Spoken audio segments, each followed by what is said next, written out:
I'm Rick Stahl, president of Notre Dame Club of Gettysburg.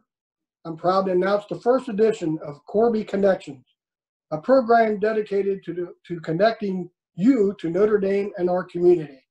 Tonight we have a special guest, Ellie Kuhns, Club Program Director for the University of Notre Dame Alumni Association.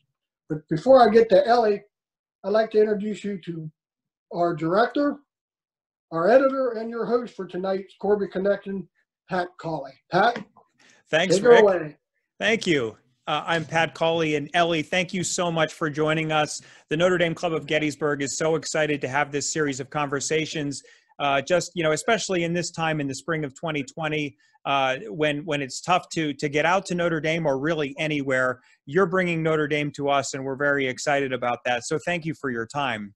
Oh, you're welcome. It is an honor actually to be your first Corby connection, and it is a privilege. I was so looking forward to coming to visit your club and with the UND celebration this spring. So I'm very honored to be with you tonight. Well, thank you. And so, Notre Dame is obviously a very big part of your life. I mean, to the point where you've made it your calling, and you help to spread Notre Dame around the country with the various clubs. How did it all start for you? How were you first drawn to Notre Dame as a student in the 1980s? Well, you're right. I graduated in 1988. I'm a legacy family member. My dad actually is a graduate of 1967. And we didn't visit campus very often. He was in the Air Force, so we moved around quite a bit and didn't come back to campus very often. But we did end up coming back. I must have been about 12. Came back with some friends of my dad's, and they had kids about the same age, and walked around campus and said, "This is where I'm coming." So it's the only school I applied for. With a typewriter, and I applied early just in case, and I got in. So the rest is history. I met my husband there, and we have two boys. Both of them graduated from Notre Dame as well. So. Well, a lot of that story sounds familiar to me. I remember that at about the age of 12, making my first pilgrimage and it leaving a real impression. I also grew up in a legacy family that convinced me while cheering for the Irish on Saturdays that there was no other university worth considering. So I too applied early, so I didn't have to apply anywhere else. So tell me about life on campus in the 80s. What dorm did you live in? Did you go to SYRs? What dining hall did you eat in? Give us the lowdown on Ellie's life on Notre Dame's campus in the 80s. I'll be honest. I was a student first and foremost. I love school. I was a chemical engineer. I lived in Breen Phillips. And loved my time on campus. Ashley had a boyfriend, so he ate in South Dining Hall. I ate in South Dining Hall. Went to Morrissey Mass every Sunday night. Loved my time on campus, but I must admit I studied a lot and spent a lot of time in Fitzpatrick Hall. So. Well, you were a chemical engineering major, which is, at least in my time there, was generally regarded as the most difficult major. It's known to be academically very rigorous, so I can understand why you spent a lot of time studying. Tell me about that. It seems like there wasn't as much emphasis on the STEM careers, science and engineering, especially for maybe women back then. Were you a trailblazer of sorts? Were you one of a lot of women, or just a few women in your class? Well, it's interesting. So, wasn't familiar with STEM until just recently, but I know when I grew up in Dayton, Ohio, and they had a great program for women, for girls looking into the sciences. And so I got some internships when I was in high school, and loved chemistry. I had a phenomenal chemistry teacher in high school. And so when I came, it just seemed to all make sense to go into chemical engineering. There must have been between 40 and 50 of us in the chemical engineering program. And I gotta say, I felt very fortunate. It was split between men and women. So we were about 50-50. And so never really got caught up in there's only a few of us in the sea of men. So it actually worked out really well. And honestly, most of the jobs that I had, my job right out of college was for Procter & Gamble in Cincinnati, and very, yeah, lots of men, lots of women in engineering and marketing. So yeah, very fortunate.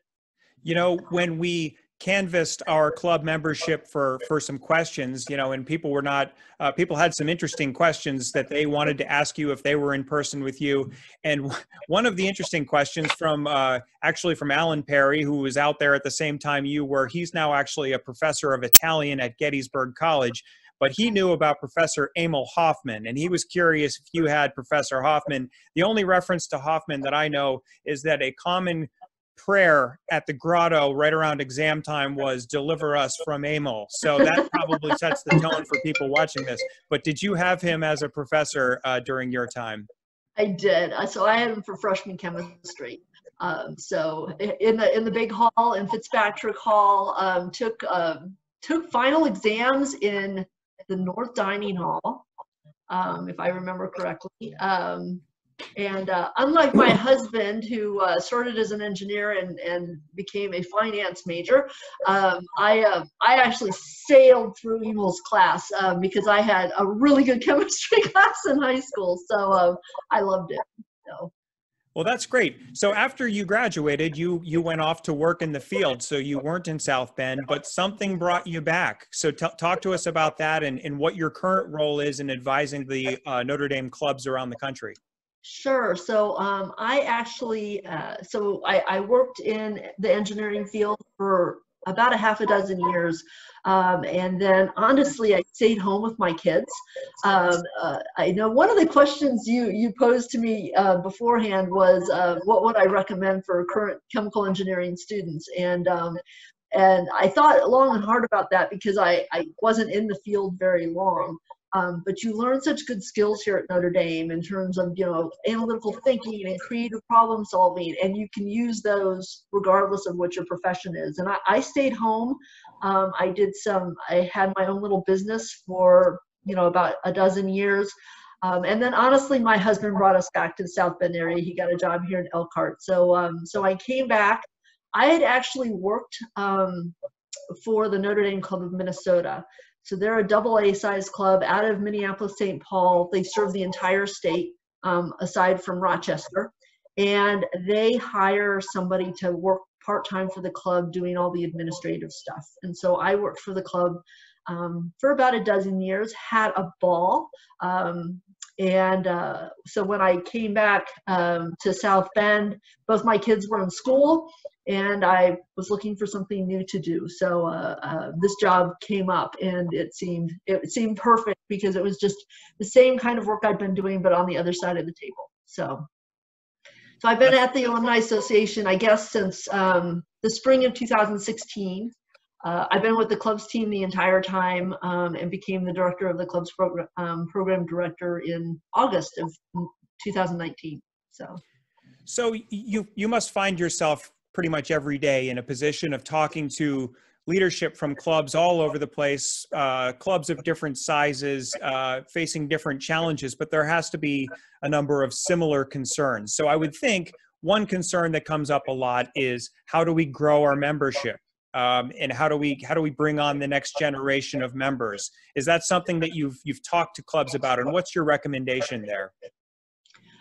Interesting. So that is definitely a challenge, and going along with that is the challenge of engaging our young alumni.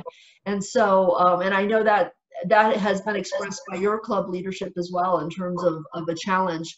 Not only do clubs struggle with their students going to school and then not coming back to their local club to find a job, but then if they do come back, how do you get them involved? And so, you know, one of our biggest recommendations, and I know this is something your club does well, is engaging your students by, you know, awarding scholarships, keeping in touch with your students, supporting them as their students. If nothing else, it gives them a really good club experience. So they may not come back to Gettysburg and get involved in the club as soon as they graduate, but they may go to another club in DC or New York City or one of the big cities and get involved because of their experience and because they might have gotten a scholarship or met some fabulous people during their club life as a high school student, as a current student. And then you just never know. I mean, they may actually move back to Gettysburg at some point, and then you've got them again. So, in engaging those current students really makes a difference with that. So. That's really good advice, and I hadn't thought through the long-term effects that it could have. Obviously, if there's any homesickness, you never know. It's a good reminder that people are supporting them from Gettysburg. But even if they end up in a larger market, it starts that long-term commitment to the university through whatever club might be local, and encourages them to get involved. So you've touched on this a little bit. The Notre Dame Club of Gettysburg is a relatively small club. It's in a much smaller area compared to New York or some other larger market like that. So the Notre Dame Club of Gettysburg strives very hard to address the 6 C's that every club addresses. But what vision would you have for a club in those circumstances that's in a smaller market and is just trying to achieve those 6 C's? What advice would you give to clubs like Gettysburg to be successful long term? Well, I think one of the reasons Gettysburg has been so successful, and Rick, you can correct me if I'm wrong, is that you're engaging your constituents, your alumni, parents, and friends, because it is the alumni, parents, and friends community. And you're engaging their passions. You're getting involved in things within the community that impact them. And impact your community, and doing really, really good things, but you're following the passions of your volunteers. And that's another good way to get people involved, is really to tap into what they're interested in and what's going to impact them at home. And so really taking the mission of the university and the 6 C's and bringing them home for the people that you're engaging.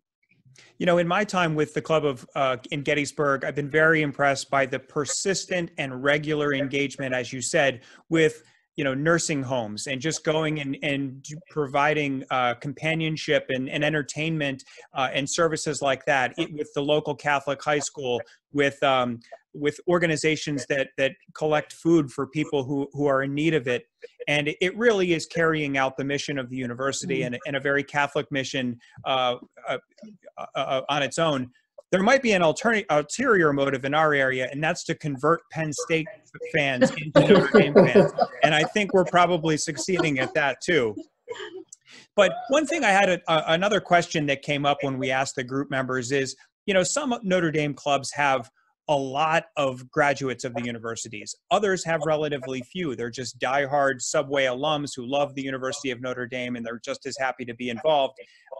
Does the university, or does NDAA have a position on achieving a balance, or ways to grow one half of that equation or the other?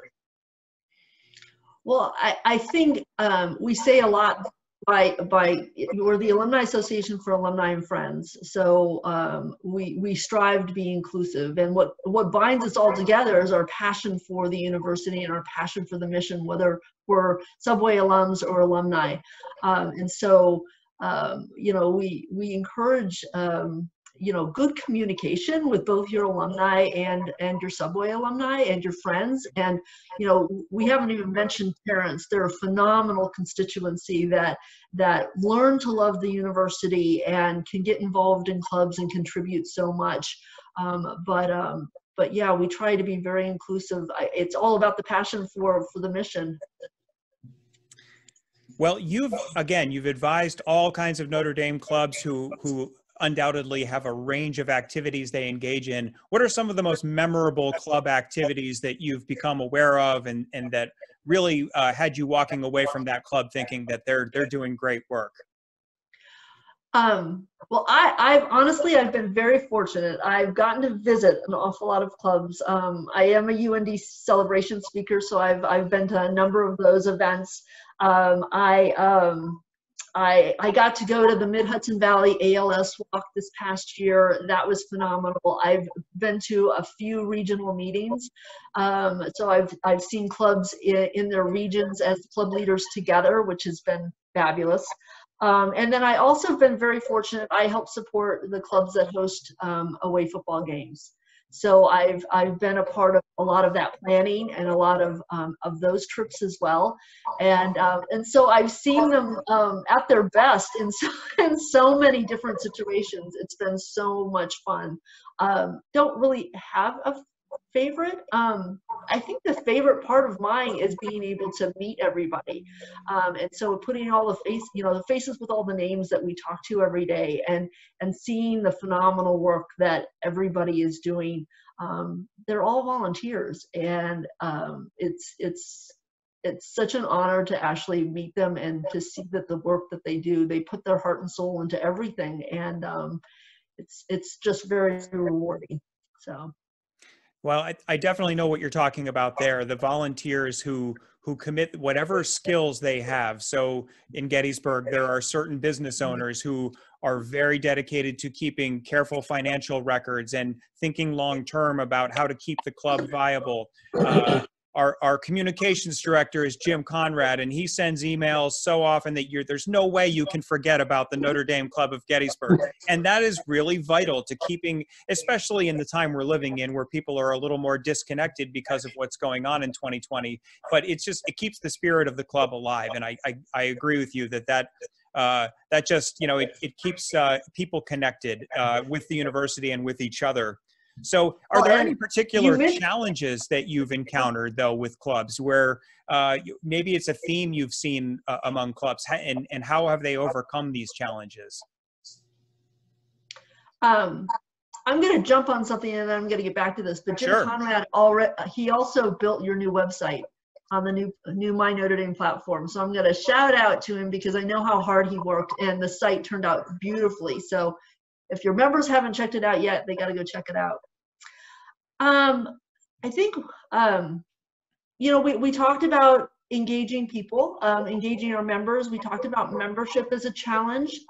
I think one of our biggest challenges at the NDAA and the clubs team is gathering all the best practices and sharing them out in a proactive way. Everybody's doing such great work, and a lot of, instead of reinventing the wheel on the other side of the country, being able to know what everybody's doing and to be able to share those best practices with the other clubs, big or small, it just strengthens the network. So I think that's one of our challenges as we work with, clubs all over the country, big and small, representing a huge city or an entire state. How do you network and get these leaders talking to one another, and then having us share those best practices across the network?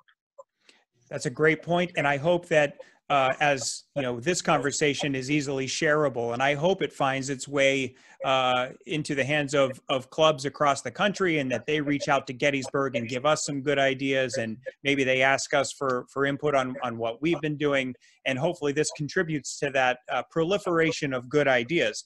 So how can clubs get in touch with you? What is your contact information, and why should they contact you? What ways can you help them? Oh, wow. So the clubs team, we're 3 strong. I'm the clubs program director. I'll give you my contact information. We have Abby Johnson. She joined our team in November of last fall, and she comes from New York City. Not originally, but she moved from New York City and was very involved in the New York City Club. So she brings that perspective. And then we have Karen Mystery. If you haven't heard her name, she helps us do all our communications, and she's our clubs coordinator. And between the 3 of us, we have a email address. It's clubs@alumni.nd.edu. My email address is ekuhns, Kuhns, @nd.edu. So you feel free to reach out to us for anything. We are, kind of your first line of defense. If you have questions or need support, or just want to talk and brainstorm ideas for events or engagement or communications, we then are supported by, the rest of the NDAA staff, who don't actually work directly with clubs necessarily, but they do a lot of support for club activities as well. They're just programming for the alumni parents and friends as well. So, but they're great resources. We have marketing team resources. We have an IT help desk that's full of resources as well. And if we can't answer your questions, we've got resources in financial aid and admissions and around the university that it can help answer questions. So we're definitely here for support and ideas. So many resources, and I will definitely include, when I post the conversation, I'll include that contact information so people can just see it visually as well. It's been such a pleasure to speak with you. I'm going to kick it back to Rick, but thank you for being in touch and for being a constant resource to make us a better club and all of the other clubs to up their game for Notre Dame. Well, you're welcome. Thank you very much. Rick? It's been a pleasure. Ellie, thank you very much. On behalf of the Notre Dame Club at Gettysburg, this means a lot to us. And we promise you we will get you here. You will not miss, no you will question. not miss your trip to Gettysburg. Thank you for everything you do for our club and all the clubs across the country. It's just phenomenal what you do for us, and we really appreciate it. And like I say, we look forward to seeing you here in Gettysburg. Pat, again, thank you very much for putting this together. You are the creator of Corby Connections, and on the behalf of the club, again, our heartfelt thank you for putting this program together, and look forward to outstanding guests moving forward. So you set the stage, Ellie. Thank you very much. And as usual, go Irish. Go Irish.